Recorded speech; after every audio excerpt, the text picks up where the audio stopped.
Hey guys, welcome back to Ignored Logistics. If you were watching my last video where we rebuilt the handle on the Harbor Freight tire machine, you may have noticed that I had a little bit of trouble getting the holes lined up properly and straight down the middle of the pipe. So today we're going to be building a simple and quick, easy pipe jig that should help alleviate some of those issues. Stay tuned, we'll show you how we're going to do that. And trust me, this is about as simple as I could come up with as far as design goes.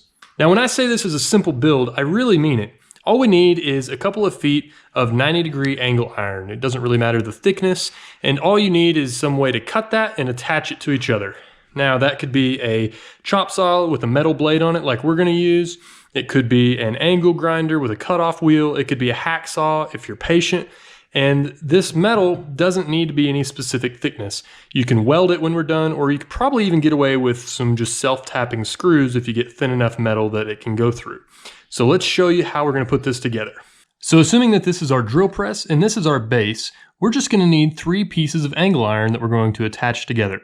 The idea is that we need a way to keep that pipe centered vertically and horizontally so that we don't get any weird cuts. And we need to be able to line it up the same way every single time. And I'll draw this extra big just so we can see it. The goal is for one piece of angle iron to sit like this. Then we're going to attach to both sides our other 2 pieces of angle iron. And that should give us a nice little cradle for our pipe to sit in.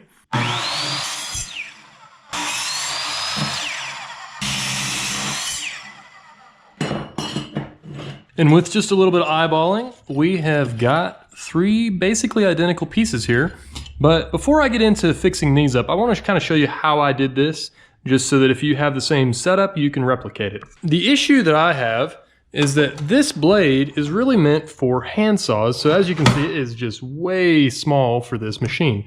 So I had to raise this up a bit. And honestly, if I had to cut this with a regular size blade, I'd probably do the same setup.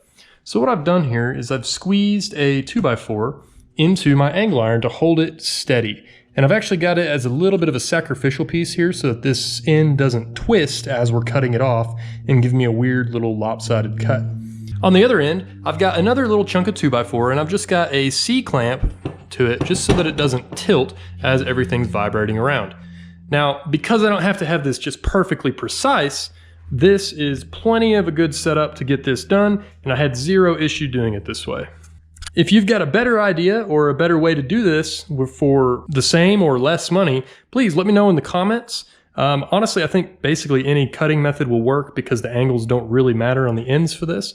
But if you've got any insights into that, let me know. I'd be more than happy to have a look at them. So conceptually, this is what we're looking at. We've got our centerpiece here that's just going to sit like that. And then we just slide these 2 pieces together and it should line everything up just perfectly the next time we want to drill a pipe. So I'm going to get this welded up, and you could probably do this with, say, sheet metal screws or something if you're using a little thinner metal than me. You don't even have to have a welder to build this jig. So we've got both of these flushed up together, and I've got my ground connected to this one, which was trying to pull on it and twist it and turn it out of alignment. So I've laid this on the end of it so that these 2 will stay aligned while I'm welding. There's one weld. Now I'm gonna have to squeeze this together because it looks like the metal warped just a little bit. So I'm gonna hold these together manually while I try to get this next weld off here. Hopefully my gloves will be good enough.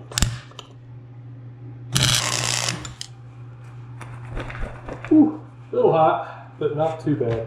Yeah, the real trick with these crappy welders to getting halfway decent welds I've found is just making sure you don't get in too big of a hurry. So we'll get these cleaned up here in just a moment, but I think that looks pretty good. Not necessarily the prettiest welds, but they'll definitely work for what we're doing. All right, so the next step is going to be to do the same welds on this side so that it will stay together. Because now what we have to do is go back and actually grind these out so that this will sit in there flush.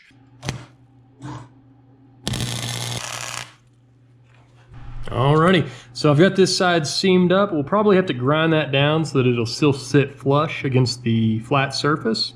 But I'm gonna get this cleaned up and then we will see about fitting the other side and then we'll get everything welded up and get everything sitting flush, and we'll be basically done. So I went ahead and cleaned this up off camera, and as you can see, we now have it ground down quite a bit down here, which means that it sits flush, and we've ground down these center bits so that our next piece can fit on. Now, some of you might look at this and you'd think, well, hang on a minute. Do we even need this piece? I mean, it looks like this is the exact same thing. And really, you'd be right. The only reason I'm using a third piece is I just like the way it looks better, honestly. So if you want to use it with just 2 pieces of angle iron, you certainly can. You can skip this next step. But I'm going to go ahead and put my third piece here just because I think it looks a lot cleaner and a lot more professional. So now that I've got the pipe jig made, the next thing that I'm going to do is measure this out. I think it's 6.5 inches, and we will punch a hole with our drill press right in the middle of this so that we can line everything up. Alrighty, I have it clamped in place. It is aligned left to right, so now we're just going to go ahead and drill our hole. And with that, we've completed our pipe jig. Now, if you've got a drill press that doesn't have a lot of travel, you might run into an issue where you can center it up, but it may move as you adjust to fit your pipe. What you can do is if you clamp your jig down in place, then you take a little simple paint marker. Then what you can do is just mark your little line here. And whenever you get this thing lined up left and right, you'll be able to take it up and down and line that right back up, and everything should come out pretty well. So the next problem that we have to overcome is this thing moving left and right. So I'm gonna chop off a few little tabs here. We'll weld some of these to the end facing vertically, and then that should keep this from moving left and right. I've gone ahead and welded a couple little metal tabs to either side just to kind of help it stay on there and not move around. But we're gonna go ahead and put a few holes in this old no good pipe, and let's see if I can get them all to line up better than we did the other day. The first thing I'm gonna do is make myself a line, and we're gonna use that as a guide. And as long as I can keep that line just right at the same spot, we shouldn't have any problems with the pipe rotating.